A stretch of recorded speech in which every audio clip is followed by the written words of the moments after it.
What is up, everybody? It's your favourite two LFC presenters. We're here, we're together, we're live, we're good to go. Mr. Redmond, what says you? How are you?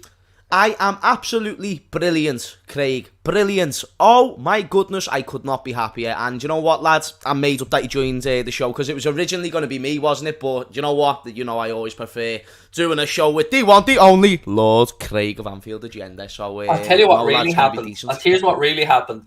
So I decided earlier on today, I was looking around, I was like, right, I've got a little video to do earlier on today, which only took me about 25 minutes. And then I thought, you know what? If I just sit at home and I don't do anything, I'm probably going to end up just spunking a load of money on football bets. So I said, I'll ask James if he doesn't mind me mooching in.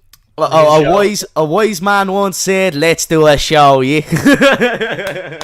Look at this. Lovely way to start out the show. Nidge, legend. Oh, that's right, Nidge. Thank you very much, Nidge. Just became a member, Nidge. Oh, by the way, speaking of Nidge, if you haven't ever seen Love Hate, James, get on it. It's the best Irish television show ever about Irish gangsters. Oh, man.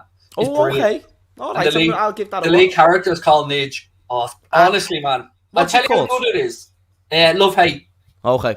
I'll tell you how good it is. I know for a fact that Peter McDowell and the Liverpool squad watched it.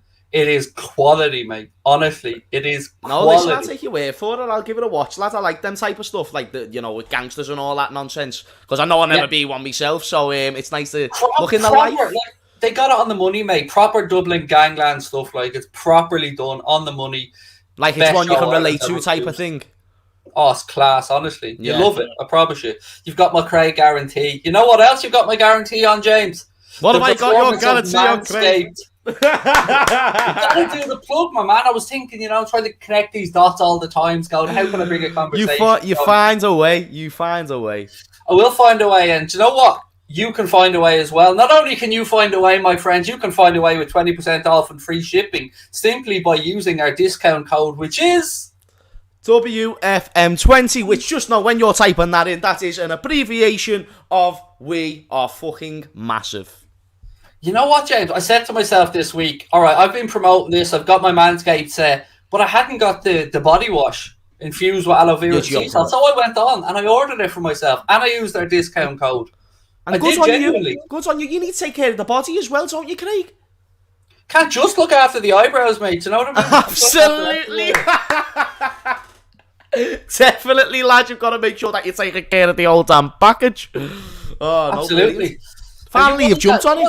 You want a little treat on Christmas morning, and I promise you, the Performance Package 4.0, if your dad, your brother, your husband, your fella, whoever it might be, opens up that box and looks at it, he's going to know that not only have you thought about it, but you've put a gift in. You've got the best out there. You can get moody grooming products, James. Saw the bollocks off you, as we say. You don't want that. No, you don't want that. You don't want the cheap stuff. You want the premium stuff, and where you're going to get the premium stuff is here on Anfield Agenda, and furthermore at Manscaped. But we're sending you their way from Anfield Agenda. Can't mess that up. WFM20. Make sure you get over and get your body washed and all the other good business. Absolutely. Make sure those jingle bells don't have any jingle smells. Right? I'm stretching it, James. I won't lie, mate. I'm stretching here. That's why you saved me. You saved me. I ruined it, and then you saved it. I'll tell you what, we've loads to talk about. We'll talk about the Champions League, potential opponents. We'll talk about Mohamed Salah. But beforehand, just want to give a little plug to our Twitch, James. We've started off really well, but we want to take over there as well. Well, we want to say thank you to everyone who has came over to the Twitch and tuned into the content there. It really means more than you think. And only more hours from Anfield Agenda. I don't really think there's much to debate here. Just go over, drop a follow, and it would mean the world. It really would. I'll tell you why it would mean the world. I'll lay it out on the line. We've got a 3-month deal with Twitch. If we show in that 3 months that we are the fucking dog's bollocks, then Twitch will reverse a truckload of cash to Anfield Agenda HQ, and which I will open up the shutters and wave that motherfucker in. Absolutely, yeah. So, no, of course, Twitch is a great platform, one that we'd like to do more with in the future, and the way that we can continue to be successful on Twitch is if you go over and support us, tune into the shows, which, by the way, is quality shows and content, so you would not be missing out, and we certainly wouldn't be wasting your time, so it really would mean a lot if you went over, dropped a follow, and tuned into the content. We love that. Right, let's have a little look at the potential opponents, James, that we could face in the last 16, because I don't think I've talked to you since, mate, but, you know, it's very easy, this Champions League group stage malarkey, isn't it? I don't know what all the fuss is about, mate. 6 wins from 6. Hey, listen, you know, the so-called group of death is what it was called, and when I heard the group of death, that's the only thing that stood out to me, is the fact it was. You know, look at the European history within the group, but even the teams that are playing right now, AC Milan, this is the best they've been maybe in about 10 years time.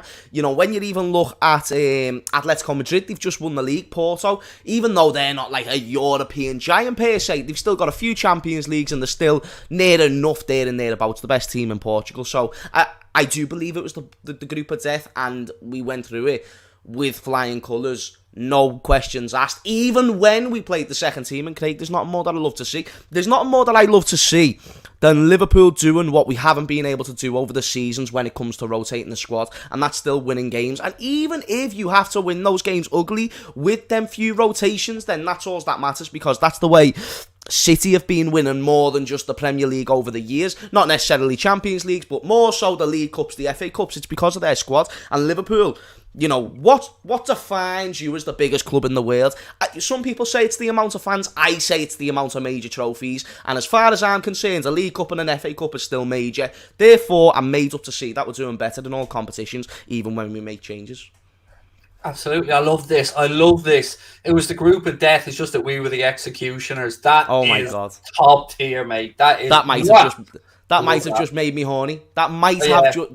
Do you know lines like that, like absolutely eye-catching lines, like they really get to me, mate. So that's brilliant. We are the executioner. I like that. I love it, yeah. And look, Nige, again, thank you, mate, for becoming a member. Really appreciate your support. There was one here you missed, James, as well. Look, bit of love for James. Yeah, let's have a gander. I love you too, Chica, me gusta you too. There we go.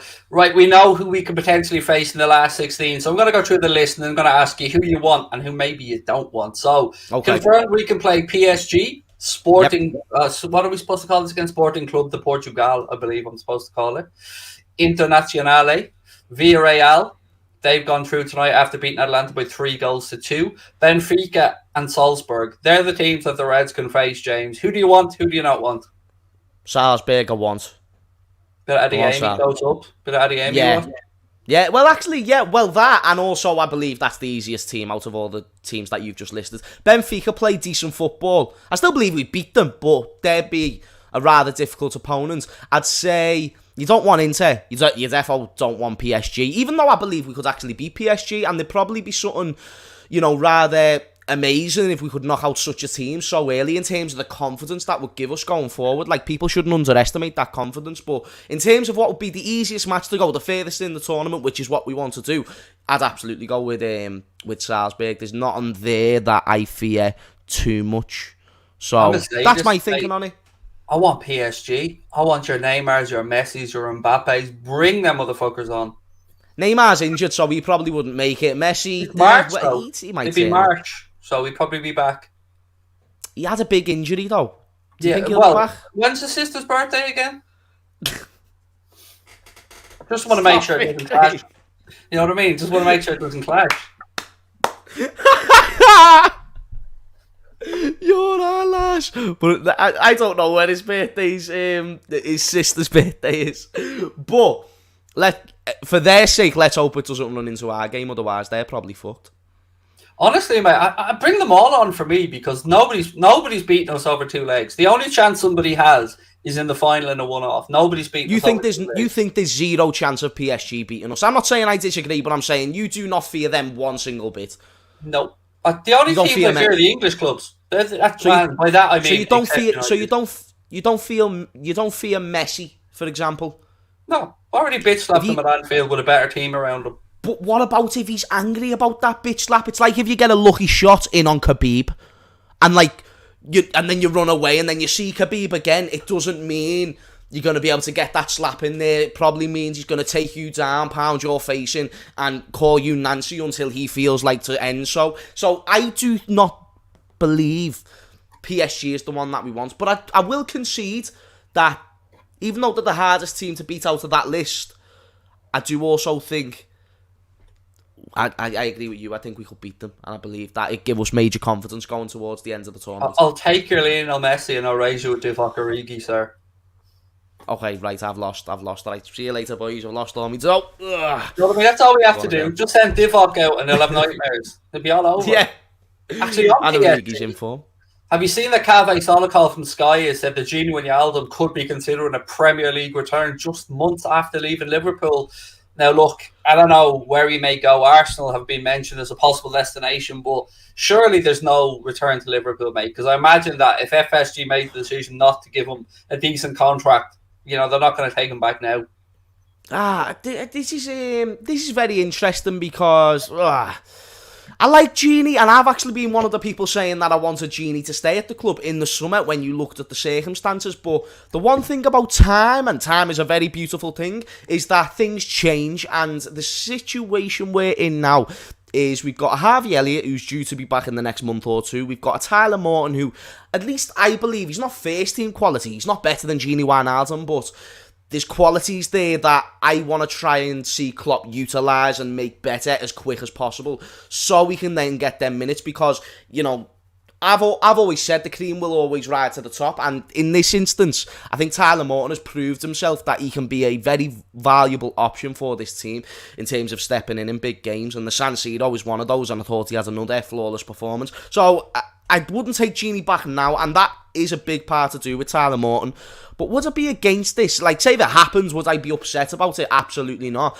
But I just don't think it makes sense for anyone. You know, Gini's even lost his number 5 shirt, which is what he's known for. He's been gone for 6 months. I can't really recall a situation so soon going back to an old club after leaving. Griezmann just went back to Atletico Madrid, but that's a couple of seasons at Barcelona at least. I wouldn't do it. Even though I love Gini, legend of the football club, but close the chapter and you know, let the players we have got give us what we need. Yeah, I'm the same. I loved Gini when he was here. Loved singing the song. Loved his smiling face. Loved that he always gave 100%. But he has moved on, and I'm like you, mate. I don't want to see him coming back. I think we got the best out of Gini Wijnaldum, and that's the way I want to remember him. Not as the player who's struggling to get into a midfield with Ander Herrera in it. I mean, Jesus. I wouldn't even look at it like that, though, Craig. I wouldn't look at it as Gini Wijnaldum isn't that good. It's just PSG are one of those teams where they make crazy decisions like that. Like, how many games has Messi been dropped this season? It's a very odd way that Pochettino works. So I believe he would work at Liverpool. I just don't think that what he will give us will be worth us making actually this move happen. Yeah, interesting. I mean, I like this as well. This is where I am, and I'd have him back, but just for the chant. I do miss that song, mate. I miss that song. No, bring him back, and if we have another injury crisis, then we'll realise just how valuable Gini Wijnaldum is, because he's not a shit player. I know he's had a poor time at PSG, but he really, really is not a bad player. Plus, he'd be back under Jurgen Klopp. Plus, he'd be back with his best mate, Virgil van Dijk. He would be a great option if you really want to go ahead and do well in a title race, but he's also... There's no guarantee in the future that he'd want to stay. If you're Gini, you probably want to go somewhere where there's a possibility you could maybe get a permanent move at the end of it or whatever it may be. Not a club where you're going to sit on the bench. And what's the point in going out on loan to prove to the club, to prove to your parent club that you're good enough to play football, but you'll be sitting on the bench? If anything, you'll want to go somewhere where they're going to offer you first team football on a week-to-week basis, which we just can't guarantee him, unfortunately. He's sick and I love him, but it just won't work right now. Plus, he's on a shitload of dough in PSG. And we'd have to pay a good percentage of that, most likely. Yeah, and Klopp isn't mad for utilising the loan market. But I want to get your thoughts on this as well. Looking ahead to the last 16, before we talk about Mohamed Salah's contract situation and transfers and all that stuff, I just want to get your take and remind people, James, that going into the last 16 of the Champions League, there's no away goals anymore. Are you for or against that being removed? I like away goals, but I have always thought that you're playing football. It doesn't matter whether it's home or away. Probably doesn't make all the much sense to have them. It's still 2 90-minute matches. The quality should prevail on the day. And I understand there's a home advantage, but that's just emotion. That's not actual skill or ability or anything to do with the team itself. That's why I don't mind the rule being taken away. It's not like that you're saying, you know, corners are being taken away or whatever it may be. You know, it's a part of the game that they tried because they thought, weren't it to make sure not as many games went to added time or something like that? With the away goals rule? With the away goals rule, when it made or when it formed? It's 53 years or something that it's been in, something mad like that. Yeah, and I swear it was to and make I the know game I'm shorter. old, but I'm not that old. Not that old. Not that old. The rule still changed pre C. Wait there. CC. Do you know what no, wait I there. am BC, which is before Craig. Yeah, brilliant. I didn't mind the away goal rule, but I didn't like it when it went to extra time in a game and the away goal rule still stood, because I felt like the visiting team had a massive advantage then. Because if they got a goal in extra time, you had to score 2, and I felt like it should have been scrapped once it goes to extra time, scrap the away goals rule. But they've gotten rid of it, and we are where we are. It'd be interesting to see how managers set up now, because you don't need to push for that away goal anymore, because it isn't as important as it used to be. Yeah, very true, and maybe that's like listen, I just believe in Liverpool over 2 legs. We don't play football we don't play 2 legs to win on away goals. We play 2 legs to make sure we beat you by at least 1. That's what Liverpool have always done in the Champions League. Make sure we beat you by at least 1. And Barcelona is the perfect example. Perfect example that we just want to get the job done over 2 legs. It's very, very difficult, as proven, because even Atletico Madrid just got passed by the margins of their teeth in an Adrian mistake. Otherwise, we got to a final in Klopp's 3rd season. We got to a final again the next season. We are genuinely a really, really difficult team to beat. And I believe it's only us and Bayern who can really claim that we're the hardest teams to beat in Europe when it comes to knockout competition.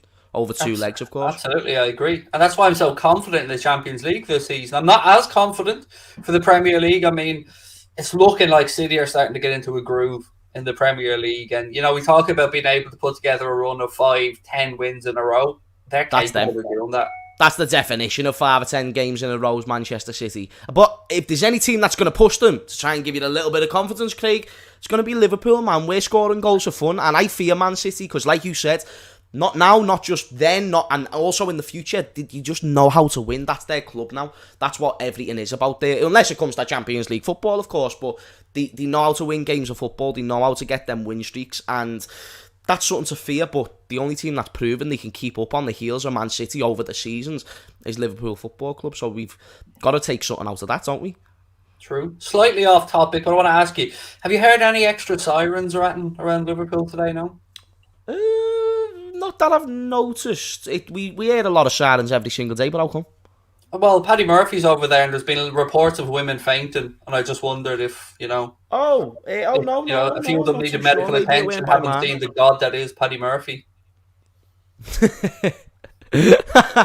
Wait there, was that a joke, or have women actually been fainting? That was a joke. That was definitely a joke.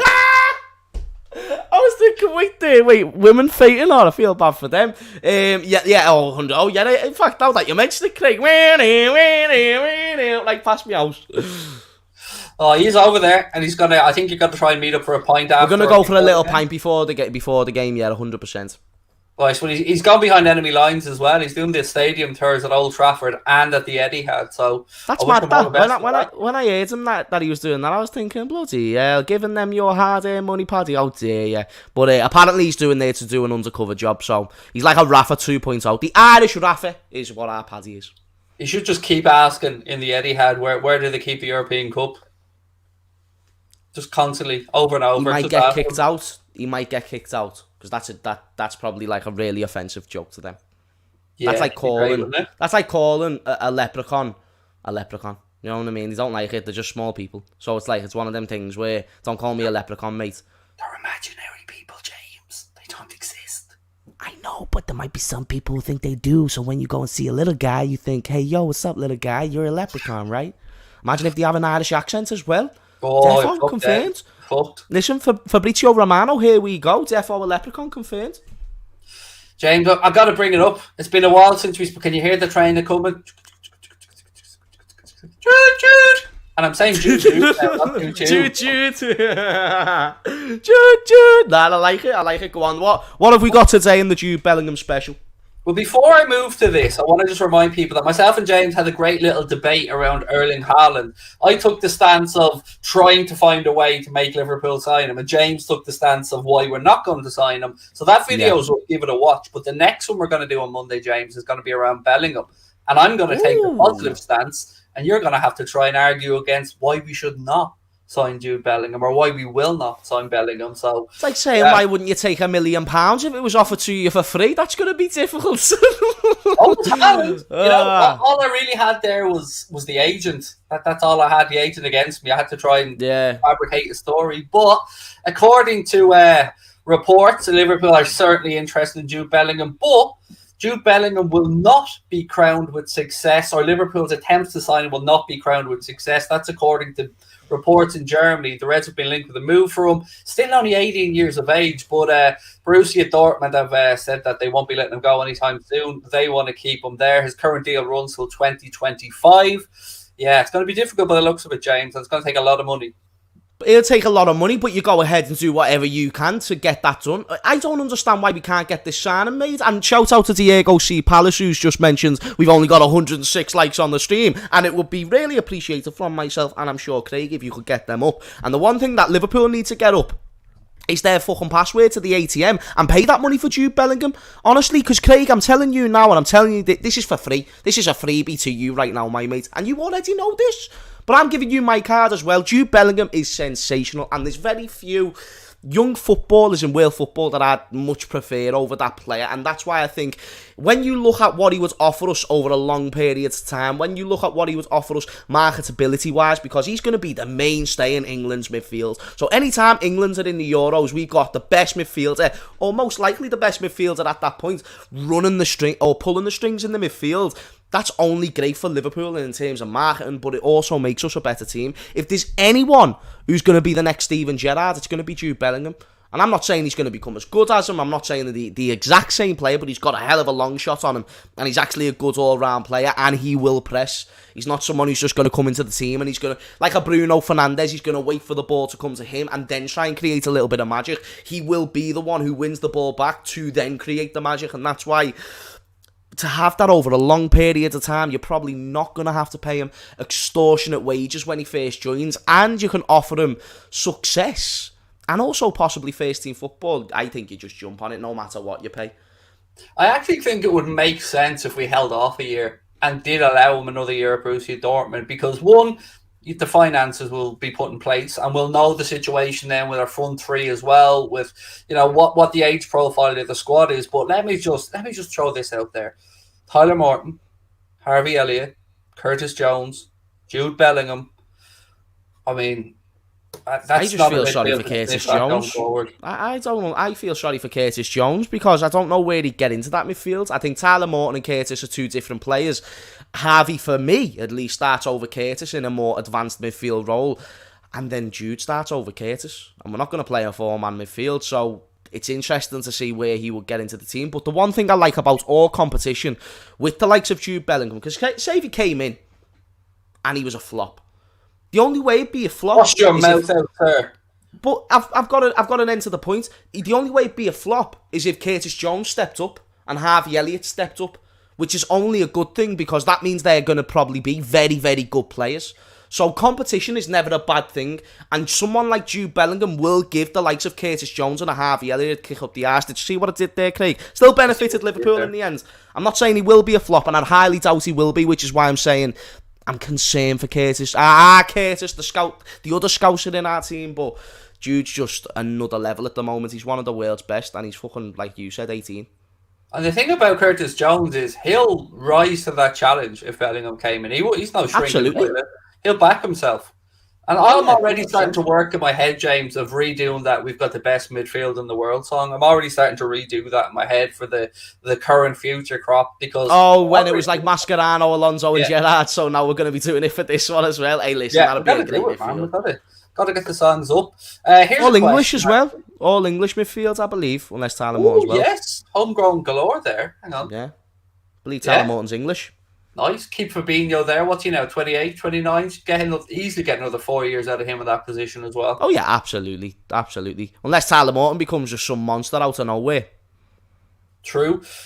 I mean, there's a couple of questions I wanted to put your way, and one of them, I'm going to have to do a sign of the cross here, James, because I know you're not going to like me for this, but lots of talk about Nat Phillips, lots of talk about a possible move from in January, especially after sending Frank Kessie and Zlatan Ibrahimovic for a cup of coffee or whatever it was at the San Siro. That was a cup of coffee, a trip to the shops, and then a whole lot more after that. Because honestly, that was a sight to see. That's going to click. That's going to be replayed for the ages. That was beautiful. And we were saying a few days before, he doesn't have ability on the ball, and that just shows why we know nothing about footy. Yeah, we know nothing. I always say. We don't know anything. But one of the things actually was really interesting was Jurgen Klopp was speaking about the players who've improved most under him since he's been there. And obviously Lewandowski is probably top of the pile, but he went out of his way to mention the massive improvements by Nat Phillips. And somebody is going to get themselves a bargain if it's 10 to 12 million quid. I keep saying it wouldn't be a bad suggestion to let him go for 10 million and then make sure you get a buyback clause on there, because I believe if he joins a Burnley or a West Ham or a team along those lines, and I know them two are very far apart, but they're two teams that have been heavily linked, I think both of them would be great moves. I really believe that the suit that is for Nat Phillips, and in terms of the chance that he can get under the coaches that he will be under, I think that'd be the best move for him. And then he's only going to go ahead and do like a James Tarkowski or a Ben Mee, where he rises his value to 40, 50 million, or maybe 30, 40 million, because there was a point where Tarkowski and Ben Mee were both valued at around that point. So I wouldn't be too against doing that, but I do think he needs to go somehow. Just plus he'll never be a Liverpool centre-back. And I can be proven wrong there, because he's got attributes which in the past I think would have been. But now, with the steps forwards we're trying to take, it looks like we want actual, when I say ball-playing centre-backs, I don't mean ones with 5-star skill moves who do nutmegs every 5 seconds. I'm talking about the long Virgil van Dijk passes. I'm talking about the one who can find the wingers and stuff like that. And that's what we've got at the moment. And Nat Phillips just isn't as good at that as our other centre-backs, but he's brilliant at other things. I think he's the best at winning the ball in the air out of all of our defenders. And think about all of our defenders as, big boys. Joel Matip, no jokes. These are just scrubs. And I'd say Nat Phillips is the best in the air out of all of them. He's always going to be a threat from corners, and he's always going to be a good option, but I don't think he's going to accept a Divock Origi-like career. Just there for certain games and big moments and stuff like that. And that's no disrespect on Divock, by the way. That's just, he'll probably want to play week in, week out. So, especially because, we were days away from selling him to a championship club for a pittance. And now he has proved himself. He's proved himself that he is capable and belongs at the Premier League. And there's 2 clubs that have been mentioned most for him. One of them is Newcastle, obviously under Eddie Howe. But the other one is David Moyes and West Ham, because they currently need centre-backs. If you were him, which one of those moves, if they both came in, would you be looking for a positive outcome? West Ham all day, because when you look at the competition at Burnley, it's still tough with Tarkowski and Ben Mee and stuff like that. So even though they're not as good as a team, I think the competition for individual centre-backs is probably the same. West Ham, good centre-halves for sure, but I don't look at any of them, including Ogbonna, by the way, who's played for Juventus, and look at but he's out at the moment, and suggest that Nat Phillips can't get above them. I really, really don't. I think he could compete for that team, be a regular mainstay in that team, and actually become a fan favourite with just how he gets stuck in, just how he, you know what I mean? And for the same reasons that we loved him, for the fact he gives it 100% week in, week out, and actually has very few mistakes in his game. So imagine if he was, working week in, week out in a good tactical system like David Moyes gives West Ham, and then goes on and just puts in worldies. Because that's what Nat Phillips can do if he play, or maybe can do if you give him a run of games. So I think if there's an ideal move, if I'm his agent, I'm saying get yourself to London, mate. I agree. I think it would be an ideal move. I think he'd be playing Europa League football as well, which is great.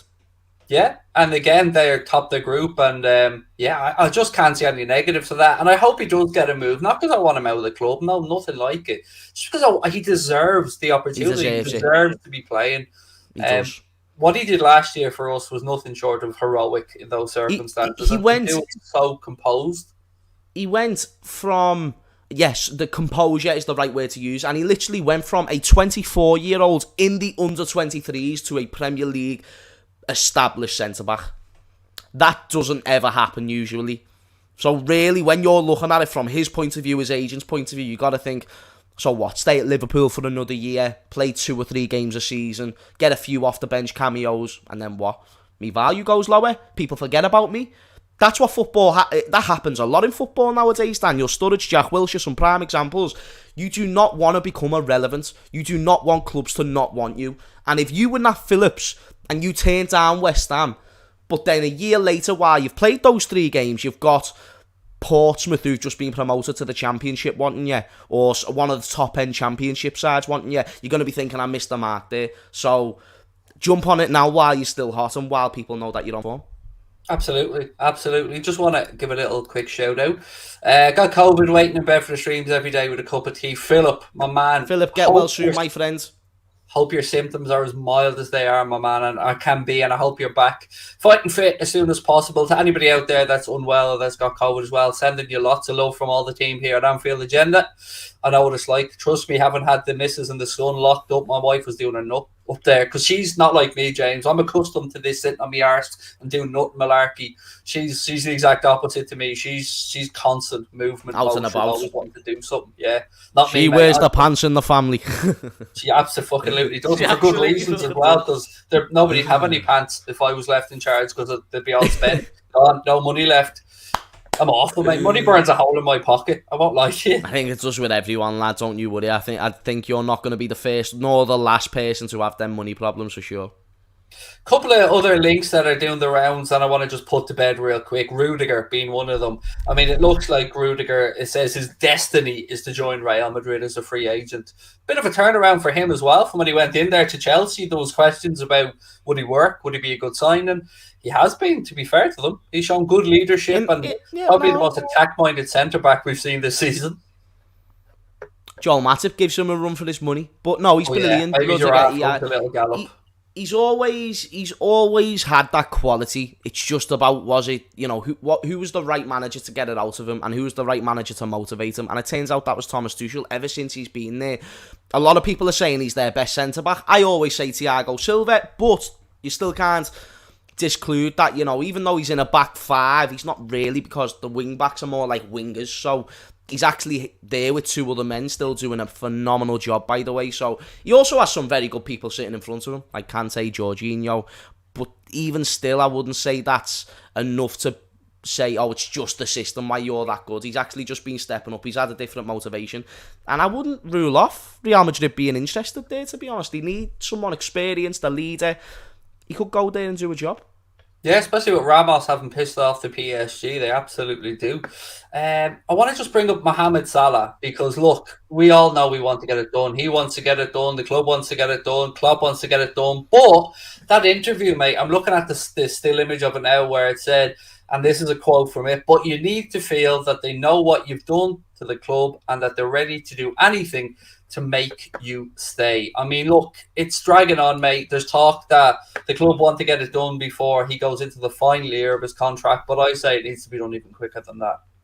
Yeah, I don't like this. I don't like the fact that we've got to talk about it every week because it's not being done yet for something that should absolutely have been completed already. And it's just like, how can you neglect such a big asset of the club and not give it? And when I say neglect, I know they've been doing negotiating and stuff like that, but how have you not got it over the line? How have you let it get this far? How have you gave it this much publicity when you know, people say any publicity is good publicity. Besides, he's not upset by any means, but the amount of people who want Salah to stay, the things that he's done for this club, imagine if you're Mo Salah and you're thinking the work that I've put in, the goals, the hours, the sweat, the tears, being the first one there, the last to leave, and yet I'm still not given the respect and the homage to be at least given a new contract when I'm seeing those like De Bruyne getting a contract at the first minute, that there's any worry about him leaving. Mate, I don't understand. Mo Salah can still go to another club and do great things. Best believe if he goes to another big club, he's still going to be a great player because, like I said, he's just getting into his pomp. He turns up to the party late and he's got a lot to catch up on. So in this instance, no matter at his best, and we are at his best when he's in a Liverpool shirt. Yeah, like a lot of people are going to be saying chill, relax. Other people are going to be really worried about it. But genuinely, if we didn't learn our lessons from Steven Gerrard not feeling the love at that time after Istanbul, that final, and the fact that he was on Abramovich's yacht, apparently nearly signed for Chelsea, we need to learn these lessons. And we spoke about age and outliers before, James, about people who looked after themselves and will be able to go. And I know FSG don't like giving long-term contracts to people hovering around the 30 years of age mark, but we are talking about a man, and I feel like I'm saying this every week now, a man who was redefining the role, a man who was smashing records for fun, a man who was a global superstar and was made that by his own hard work, by the great coaching at the club, and by the fan base lifting him, loving him and carrying him towards this great success. And we have to capitalise on that. We have to give him a new deal. I always talk about the goals and the assists that he's putting in now and the numbers, and then I also go and talk about how big of an asset he is right now in terms of being the number one Muslim athlete in the world. Don't forget what you're missing out on for years to come. You could have an icon of the football club in Mo Salah, which even though we've got a lot of legends, I'd say icon is a different use of terminology. The way Henry is an icon at Arsenal, the way Gerrard is an icon at Liverpool, that's what Salah will be. That is what Salah will be. He won't be looked at as you know, with all due respect to all these other players, as Mane and as you know, the likes of Gini, who's also had a lot of service at the club. Even Robbo's been brilliant. They'll be legends, but Salah will be an icon. Not only are you missing out on that, you're missing out on possibly one of the greatest Premier League players to ever grace the team, and you want him to be associated with Liverpool. Not just 5 years at the club, someone who came there and won 3 Premier Leagues, 3 Champions Leagues or whatever it may be, just came here and absolutely dominated, had the Premier League broken record of the most goals in a season. Or let's say he breaks it twice, because he could do that this year. He's already on 20 in all competitions, so why not? All this and more, Craig, with the reasons that I've gave you before about the money and how popular he is and what he can be, it only benefits us going forward to associate ourselves with Mo Salah. Absolutely, and look, you said it there. We're almost desensitized, but 20 goals and I think 9 assists before we even hit Christmas, and like there's still 4 or 5 games left before we hit Christmas time. This is ridiculous, mate. I said to you last week, are we numbed as fans towards the lack of transfer activity? Well, I'm going to repeat the same question, but put it as, are we being led to believe that this is normal behaviour? What Mohamed Salah is doing, that this is you know, to be expected. Because for me, mate, I've been around long enough to know that yes, we've seen the Michael Owens, yes, we've seen the Robbie Fowlers, but this man is just taking it to he wants level. To be here. He wants to be here, and he's only getting better here. And I think that's why he's getting better, because he's at a place where he's loved and admired, and he thrives off people liking him. And I know that sounds very conceited, but he likes to be recognised for his work, which is not a bad thing.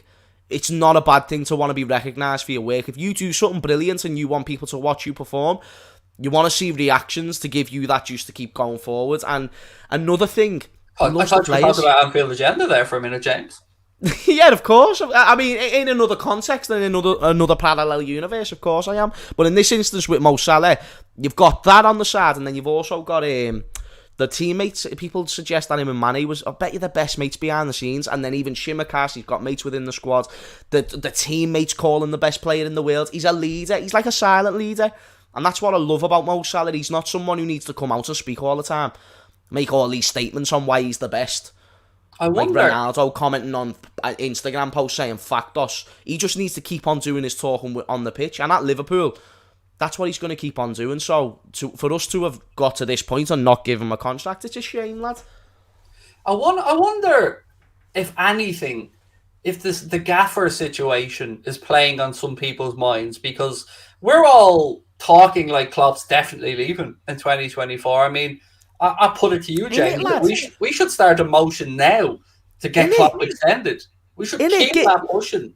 Give him 20 million a year. I'd give him. Would you give Klopp 20 million a year? Mate, I'd give him my firstborn, my secondborn. And then 20 million as well. Yeah, he's not getting your code, bro. He's not getting your code. Yeah, he's not getting your code. I wonder. There's maybe I should say to Julian Ward and Michael Edwards that I mightn't sweeten the deal a little bit, but if Mo gets 20% off and free shipping at Manscaped.com, James, that might put him over the line. And for someone like Mo, I could imagine him having a little something down there. A mini Mo, shall we speak? And speaking of mini Mo, he's fine, by the way. Still in the nephews. Well, sir. He's still. Because of the little carryovers that I do. You're learn from the best. You better not neglect the best. You can learn from the best. Yeah, what were we talking about there? You were just about to tell us how Mini Mo was getting on. Oh, Mini Mo is in his uncle still, which is my nephew. But he likes to call him his uncle. He loves him though, lads. I don't know how I'm going to get him back. He actually loves Mini Mo just being there in his room. Might have to just take the L and leave him have it. But he's having a great time, and I just want everyone to know, as long as Mo Salah, or Mini Mo Salah, is live and breathing, then we're going to be custy, man. He's still going to be putting in the goals. Still here with us in spirit. Leicester knocked out the Europa League. Can I see that? They lost 3-2 to Napoli, which put them out, yeah. Wait, they not like... So... Oh, yeah, because that group was tight, wasn't it? They're in the Europa Conference League now. Oh, for fuck's sake, Brendan. I'm trying to defend Brendan Rodgers on a week-to-week basis why he's actually a good manager, because he is a good manager, but he just keeps fucking up, and I don't like the way he does. It's hard to back him now.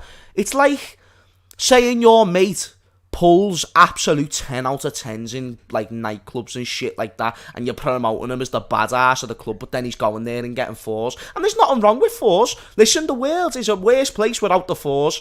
But he is a man who is proclaiming that he's supposed to be getting the 10s.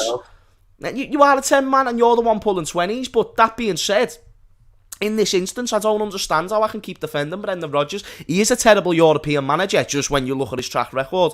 I believe he's good. He's awful. That's his Achilles heel, definitely. I believe he's a good coach in general, but he just can't get it over the line in Europe, which is the difference of you being a friggin' a Sam Allardyce or a friggin' Arsene Wenger.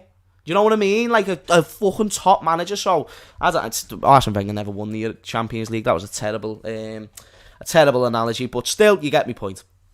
Yeah, it's the thing for me that will stop him really getting another really big job. Like, not to disrespect Leicester, obviously a very big club, but you know, the likes of, he was linked with the United job as an example, or somebody like that. I think this is what will stop him, because time and time again, whether it be with Liverpool, whether it be with Celtic, whether it be with Leicester now, he just can't get a run together. Of course, and I think it's probably time for him to leave Leicester. Not because I think he deserves to be sacked, because everything he's achieved at that club, it would be rude to sack him. Like, I think that'd be harsh. If I was a Leicester fan, I wouldn't like it if they went ahead and sacked, or we went ahead and sacked Brendan Rodgers. When we sacked him, I was happy, because I felt like it was time for that change. There was better managers on the market. But I think for Brendan Rodgers, it would be the best move to go away, improve your game like he did last time when he left Liverpool, and then just simply get right back in, because he will get another job. His track record's still good. You know, he got second with Liverpool. He went undefeated with Celtic. He won an FA Cup with Leicester. He still won things. And there's clubs that's going to want that type of profile of manager. It's just, he needs to improve that European track record. He's still young, and I think we're going to see Brendan Rodgers in the game for the next 20 years, 25 years. But he does need to fix that as soon as possible before he loses all of his credibility, essentially. Here's a question that I wanted to bring up. Do you think Harvey Elliott could fill in a forward if healthy during the AFCON? And look, 100%. If healthy is obviously a big caveat there. Did you get a chance to read the piece of The Athletic that James Pearce wrote about Harvey Elliott? Nope. Oh man, if you get a chance, I'll send you a link to it. If you haven't got a subscription, I can send you a free pass to it. It's amazing. It speaks about right through from the medical staff getting on, and they had that ankle back in place within 30 seconds or so of getting there. And they reckon that because the medical team acted so quickly, that it minimised the damage of the blood vessels and the tendons and stuff around it. That makes sense. I'm not a doctor, but that does make sense. And this is the part of it that stood out to me the most was, you know, James Pearce has seen many a footballer come and leave Liverpool Football Club, but he spoke glowingly about the professionalism and the dedication that Harvey puts in honing his craft. That stood out as well in an excellent piece. And like, to have such a mature head, James, on young shoulders. No, even like I'm not trying to make it out like I speak to him on a mad basis, because I don't. But like, he follows me on Instagram, and we have like the odd conversation here and there. Like, he'll laugh at a few of my things, and I'll just basically congratulate him on him absolutely killing life and becoming a fan favourite very, very fast. But when even you speak to him in like a more personal level, you know, in DMs and shit, he doesn't come across as a big-headed cunt. Like, he really, really doesn't. He genuinely loves the position he's in. He appreciates the fact that the fans love him, and he embraces every single second. And he knows that it might not last forever, except for him. When you look at the ceiling that he's got, honestly, he's got a lifetime of a career ahead of him. And he's just brilliant, lad. Like, I think he can play as a forward, a midfielder. And with the attitude that he's got publicly and even behind the scenes, how he treats people, I think he's going to remain a fan favourite, and that's only going to keep giving him the juice to become better. He's a superstar. He's just brilliant, lad. He is a superstar. Craig, I'm just going to quickly get a bottle of water. I'll be 20 seconds. Yeah. I'll go through a few comments. But yeah, no worries, man. You do you. Yeah, on the Harvey Elliott thing, folks, for me, look, he's a superstar in the making, and I can't wait to see what the next 10, 15 years, maybe 15 is a bit of a stretch, maybe not. I certainly see him as a potential one-club man after Fulham. You know, I know he was at Fulham, but you know what I mean. Senior, 18 years of age onwards. I don't see him really, I struggle to see him going anywhere else. Right, what else have we got in the comment section? Right, let's get to this one. Hey, Craig, do you think Salah's contract has been stalled so it's done in January and used as a signing? I mean, look, yes, there's definitely a part of me that thinks that. I'd be lying to you if I said I hadn't thought about that. But I still don't know why it's taken this long. I understand contract negotiations for a player of this stature. They're not simple. They're not straightforward. As Kloppo said, it's not sitting down having a cup of tea, shaking hands and agreeing everything. There is image rights to speak about. There's 100 things that I'll never understand to speak about as well. But one thing that did surprise me, James, that I found out this week was I thought Mo was still the highest paid player at the club. Apparently he isn't. Apparently Van Dijk is the highest paid player at the club. Yeah, when Van Dijk signed his new contract, that was the overtakings because Virg is on 250, isn't he? I'm not sure. I don't know. Okay, so from my knowledge, and chat, feel free to disagree because I am a stupid bastard, but I think Virgil van Dijk's on 250 grand a week and then Salah's on 200. But that's a low wage budget to be paying a team that's constantly top three. Champions League football season in, season out.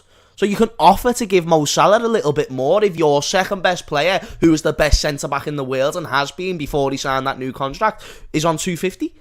I don't think it's damaging to the club or anything like that. I think Mo Salah needs to get that money. It's crazy the fact that Virg isn't being paying higher when you really think about it. And it makes you think, Craig, I want to ask you, do you think it upsets Van Dijk seeing Salah get a much more higher contract than he did? Like, not jealous of Mo Salah, but angry at the club for being like, hey, why you gave him that much, why couldn't you give me this much when I've offered what I've offered? You said, I think you worded that one incorrectly. Did you mean there's Mo pissed off with Van Dijk's one? No.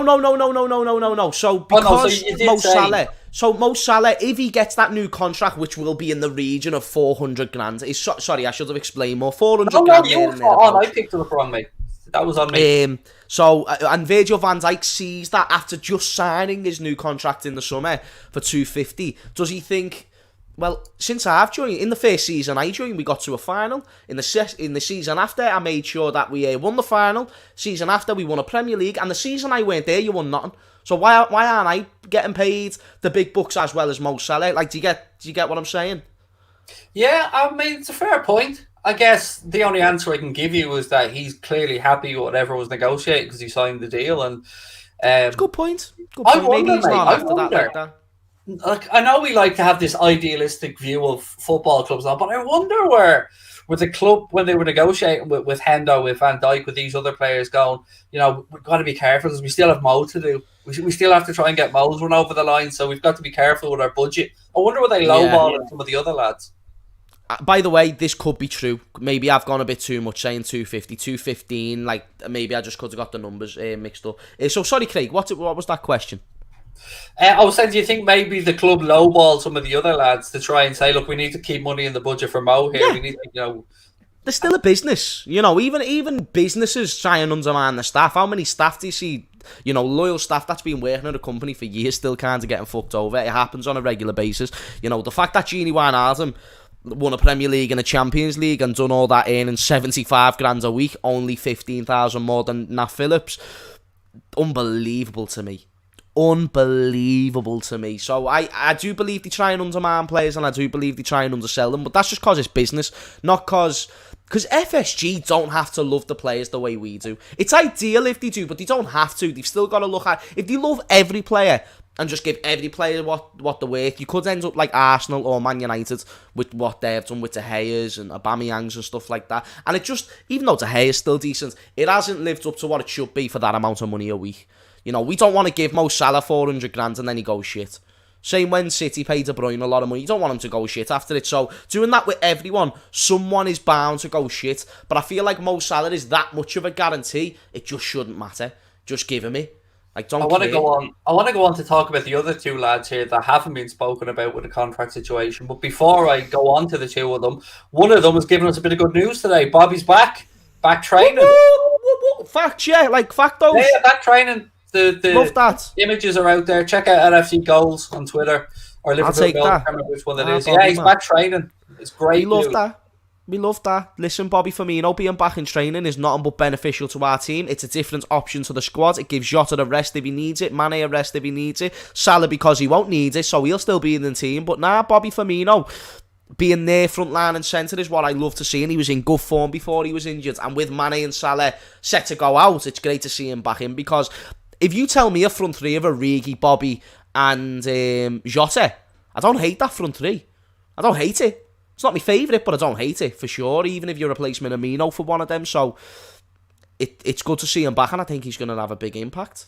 It's only going to I miss his beautiful, smiling, kung fu kicking face. I love him. Absolutely love Bob. He's my favourite player. He's brilliant. On the contract situation, though, around Mane and Firmino, it is really strange that we've heard nothing. Not even talk of them wanting to sit down or planning to sit down with them. And again, I don't know this to be a fact, but it certainly can't be helping Sadio Mane's confidence at the minute, knowing that Liverpool are doing everything they can to get Mo tied down, but there isn't a narrow message for Sadio. Yeah, I think Mane will have to, sit back and sort of realise that Mo Salah is the guy right now, and he's the one doing the damn thing, so he's going to be the centre of attention. That being said, Mane, in my opinion, Mane is the most likely case of becoming another Aubameyang or De Gea. You give him a big contract, there's no guarantee he's going to keep improving. That's the one thing I will say about Mane. As much as I like to say he's not finished, because I don't think he's finished anywhere close, and I think he's proven that this season, I certainly don't think he gets better, and I don't think he gets worse anytime soon, but I don't see him becoming, a creator like the way Mo Salah has become a creator, and he's more than free to prove me wrong. I still believe he's unbelievable. And with what he's achieved for the club, it's good to see him make money. But in terms of how this makes him feel, and the way FSG are moving, I'm just hoping they're talking behind the scenes. Like, listen, we're going to get to you. I hope they're not neglecting Mane, otherwise I think that's just disrespectful. The first piece of the jigsaw, a lot of people would say, is he was the first signing under Klopp. Him or Gini, at least. But either way, like, there and thereabouts. He was there before Mo. He was there before Virg. And these are all getting new contracts before he is. So, and he's not on extortionate money right now as well. I believe it's only 100 grand a week. So you've got to go ahead and at least double that. And I think Liverpool can afford to double that. So I wouldn't hate it for sure. But his form over the next year, and I'm not as much in a rush to give Mane a new contract as I am with Salah, because I know Salah's going to keep getting better. With Mane, I'm kind of okay to stay out on the field and just assess how he's going to be. Because if he has another bad season next year, which is his final season, then that just means he's probably done. Because that's 2 out of 3 seasons that he's been shit.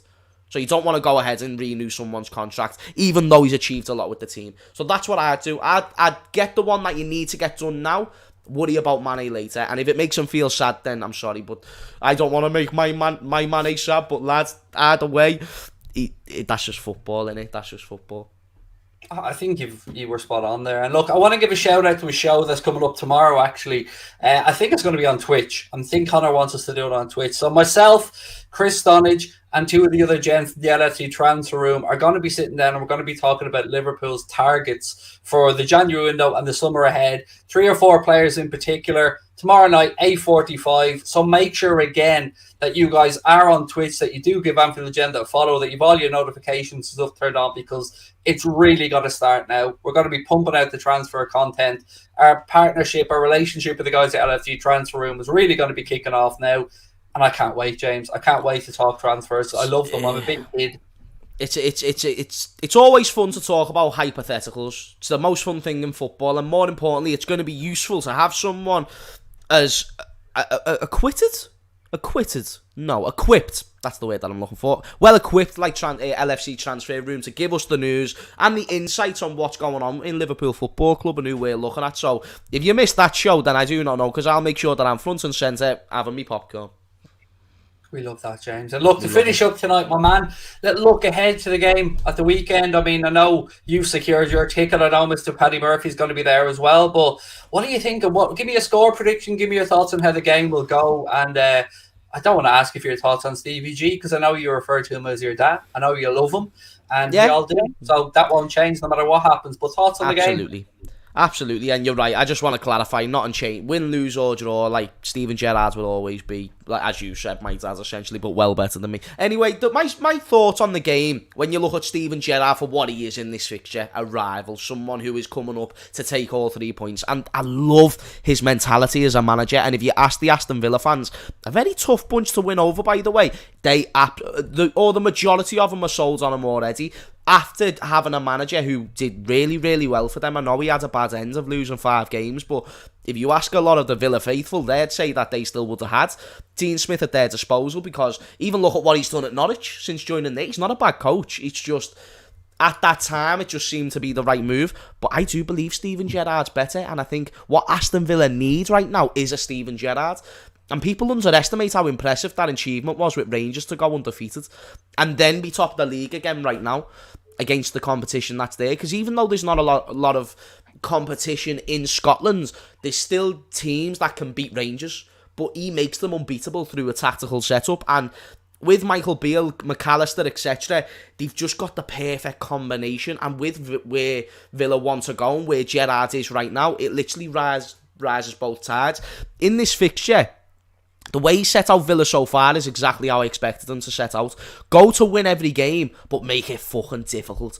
And he said this in an interview the other day. Make sure that the other team know they've been in a game. Even look at Man City, who only scraped a 2-1 win past them with the form that they've been in. They've been in fire for, is it 3 wins out of 4 games or 3 wins out of 5? That's a joke, and that's going off losing 5 on the bounce. So it just makes you question how hard this game's going to be, and I don't see it being a 4-0 thrashing. It's the first game in a while that I've not predicted us to score 3 or more goals, and I think it's going to probably be something along the lines of 2-1. Very cagey, closer fit. We'll dominate the game. We'll have the possession. We'll have the chances. But Aston Villa, don't be surprised to see Liverpool have 4 big chances and Aston Villa have 2 big chances. Like, I think it's going to be close, and it's going to be margins, and it's just who can take their chances out of Mo Salah and Ollie Watkins. And I think we will come out supreme on the day, but it's going to be tough, man. Honestly, Craig, I really think it's going to be a cagey one. But regardless, win or lose, I hope that we clap Steven Gerrard. I really, really do. Oh, absolutely. No doubt they will as well. I went for a 2-0 in my prediction earlier on. And just a heads up, by the way, the Spurs-Brentford, or no, not Spurs-Brighton game, that's been postponed because of the COVID situation that's going on at Spurs, which is mad, isn't it? Like 30 crazy, lads. That happens out of nowhere, innit? Happens out of nowhere sometimes. It's absolutely mental. And yeah, I'm going for a 2-0 win at the weekend. I did my preview earlier on today. I don't see any change, by the way, in the starting 11. I think you're going to go Alisson, Trent, Robbo, Van Dijk, Matip, Fabinho, Thiago, Henderson, Jota, Mane on the left, Salah on the right. I don't see any change. I suppose there is an argument there perhaps for Big Ibu to come in, but I think he'll go with Joel. I think Ibu done phenomenal against Latan the other day as well, by the way. But yeah, it's got to be Matip for me. Especially for someone, I don't know actually. Do you want me to tell you why I probably wouldn't mind Ibu? Because he's very physical. He's a very physical specimen. And against Ollie Watkins, who's a very athletic striker, can really get in behind the defence. I think him and Verge could be a good partnership. So I wouldn't be against it, to be honest. Like, a lot of games, there's times where I don't want to see Konate start because I think it's pointless.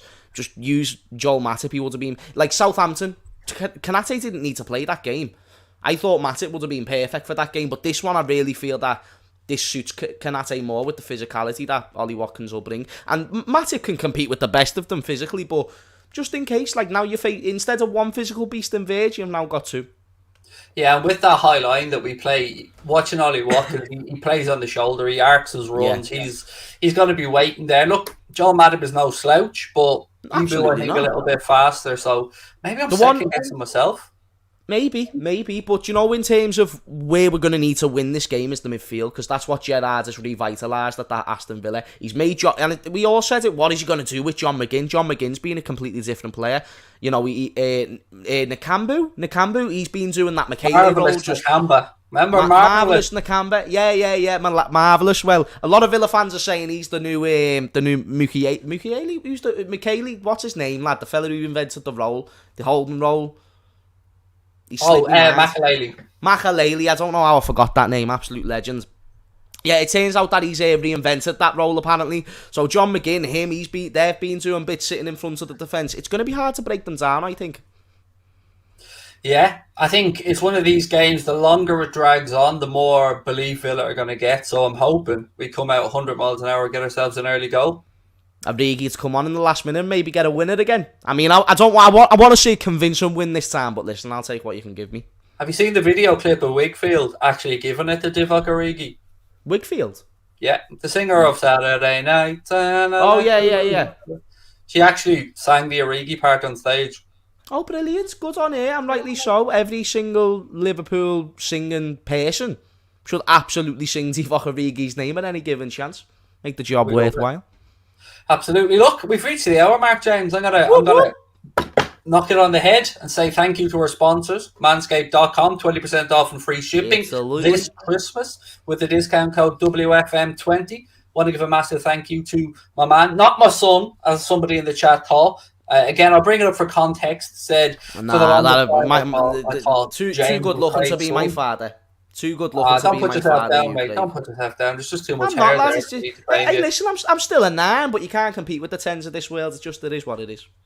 Well, when you're right, James. I'm not going to argue with you. I'm a handsome bastard. I love it. Make sure to smash a like, people.